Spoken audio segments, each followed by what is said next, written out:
have here is a sample of two small wings. Actual aircraft construction, very similar metal construction and fiberglass construction. They're both the same weight and the same size and provide the same aerodynamic function.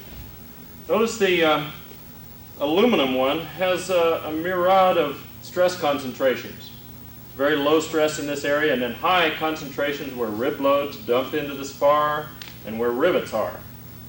The composite full core moldless construction like we use in the home builds is very uniformly loaded. It doesn't have any ribs, or indeed it has one rib that runs from here to here. It's a full solid core of rigid foam.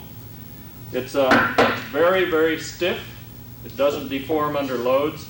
And more importantly, it's very uniformly loaded. The core does not have traps for water to get into. It doesn't corrode as easily as this. It holds its shape better, and it is stronger. We're going to just put it down here and leap up on top of it and show you what happens when it's overloaded. Okay? Ready?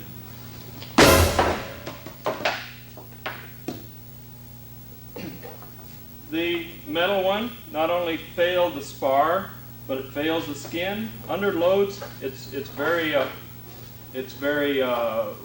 weak. It's very susceptible to fatigue. The fiberglass one, on the other hand, can take extreme overloads.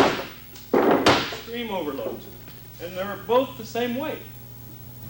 Notice the aluminum where the spar ended at this point and went to a lighter spar is where we had a spar failure.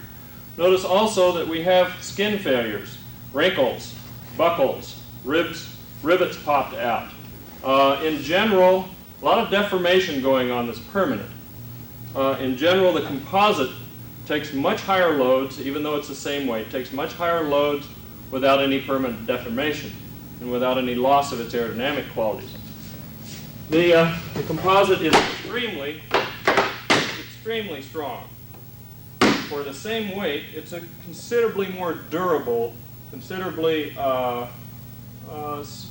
stronger structure. In general, the composite allows the builder to make a spar that smoothly decreases its thickness instead of more abruptly like you have when you're stuck with various material sizes that have to be riveted together.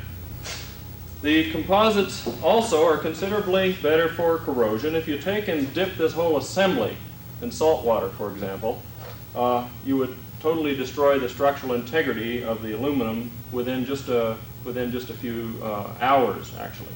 In a saltwater environment, both of these structures exposed similarly, you would ruin the metal and not damage the fiberglass at all. The fiberglass does have to be protected from ultraviolet radiation with appropriate paints and ultraviolet barriers.